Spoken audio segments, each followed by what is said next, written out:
इश्क दी बाजी हर जा खेली, शाह गदा सुल्ताना हो। आलिम फाजिल आकिल दाना, करदा चा हैराना हो। तंबू खोड़ लथा विच दिल दे, चा जोड़स खुलवत खाना हो। इश्क अमीर फ़कीर मने दे बाहू, क्या जाने लोक बेगाना हो।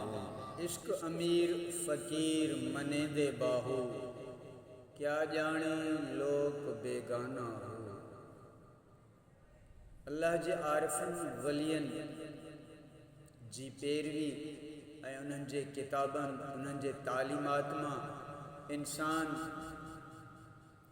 सिधी राह ते हली सघे थो ऐं गुमराहनि खां फितननि खां बची सघे थो। जेके असांजा वॾा वॾा बुज़ुर्ग आरिफ़ बिल्लाह वली औलिया गुज़री चुका आहिनि, उन्हनि जे किताबनि जे तालीमात सां माण्हू कामयाब थी सघे थो। हीउ फितने जो दौरु आहे, सो इन्हनि बुज़ुर्गनि जे किताबनि खे पढ़णु घुरिजे। इबियात बाहू सुल्तान बाहू जो उहो कलाम आहे जेको इश्क़ इलाही ऐं हुज़ूर अलैहिस्सलातु वस्सलाम जन जी मुहब्बत सां भरपूर आहे ऐं पढ़ंदड़ ऐं ॿुधंदड़ ते अबदी ऐं अज़ली असरु छॾे। इंसान में रब ताला पंहिंजी ज़ात जी जेका हक़ीक़त लिकाई आहे, हुन लाइ मौलाना रूमी रहमतुल्लाह अलैह पंहिंजे मसनवी में चए थो, बिश्नोज़ी नीड हिकायत नी कुन वस जुदाए हा शिकायत नी कुन। बांसरी कानी यानी नी कानी नए कानी खां ॿुधो त उहो कहिड़ी शिकायत थो करे ऐं उहो जुदाई जी शिकायत थो करे।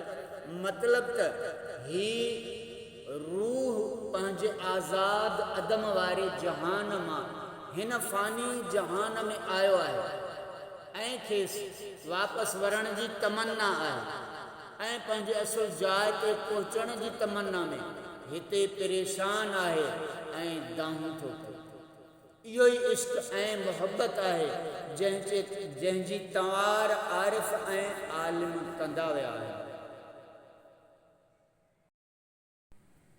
हज़रत सुल्तान बाहू रहमतुल्लाह अलैह पिण इन ई हक़ीक़त मुतलिक़ हिकु वणंदड़ ऐं पसंदीदा अंदाज़ में चए थो, अल्लाह चंबे दी बूटी, अल्फ़ अल्लाह चंबे दी बूटी, मेरे मन विच मुर्शिद लाई हुई।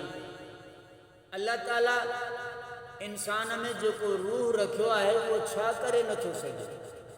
अलबत्ता क़ुरान शरीफ़ मौजूदु इहो अमर रबी आहे। आशिक़नि ऐं आरिफ़नि उन जे उपचार कई आहे ऐं जंहिंखे किथे चंबे जी बूटी चयो वियो आहे त किथे नीह सां तशबीह ॾिनी वई आहे, पर हक़ीक़त हिकु ई आहे। हज़रत सुल्तान बाहू रहमतुल्लाह अलैह पंहिंजे फ़ारसी दीवान में फ़रमाए थो, यकी गोयम यकी जोयम दर दिल चू गुल रोयम, हमो यक रा बेक पोयम निपोयम गैर इल्लाहु। यानी मां उन हिकु अल्लाह खे यादि करियां थो, उन ई वाहिद खे तलाश करियां थो ऐं उन ई हिकु ज़ात खे दिलि में मिसल गुल जे पोखियां थो। अहिड़ी तरह सां हिकु ज़ात खे ॻोल्हियां थो, उन ई जे सवाइ बि का बि जुस्तजू न आहे। जेकॾहिं गौर कयो वञे त वहदानियत ऐं तौहीद जे ईमान जी पुख़्तगी इन ई खां ज़्यादा कहिड़ी थी सघे। जेकी बि सुल्तान बाहू रहमतुल्लाह अलैह जहिड़ा आरिफ़ ऐं आशिक़ थी गुज़रिया आहिनि, तंहिं तौहीद जी प्रचार कयो आहे ऐं इंसान ज़ात खे हक़ जी हक़ीक़त खां आगाह कयो आहे। ख्वाजा फरीदुद्दीन पिण फ़रमाए थो, आशिकी राच चुआंच पीर मर्द, इश्क बर हर दिल के ज़द तासीर कर।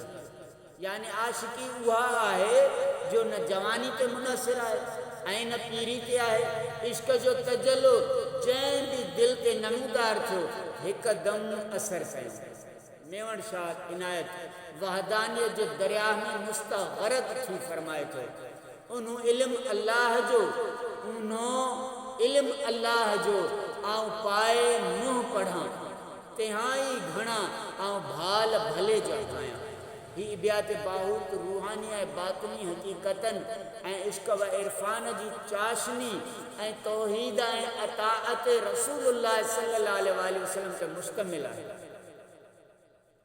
ही माण्हू जेके अल्लाह जे वलियनि जी मुखालिफ़त कनि था इहे भुलियल आहिनि। हक़ीक़त इहा ई आहे जेके वञी अल्लाह जी राह रसिया, अल्लाह खे जन हासिल कयो, अल्लाह सां जन वञी विसल कयो, जेके जन मुलाक़ात कई, जन अल्लाह जी हक़ीक़त ऐं वहदानियत जे सही सही तरीक़े सां असांखे सम्झायो। ऐं इहे उहे माण्हू जेके मना कनि था इहे भुलियल आहिनि, गुमराह आहिनि। अल्लाह वारनि जी राह ऐं अल्लाह वारनि खे मञण सां ई उहा राह हासिल थींदी माण्हू खे हक़ जी। इन जे करे बेअदबी खां बचो, बेनसीबी खां बचो, बा अदब बा नसीब।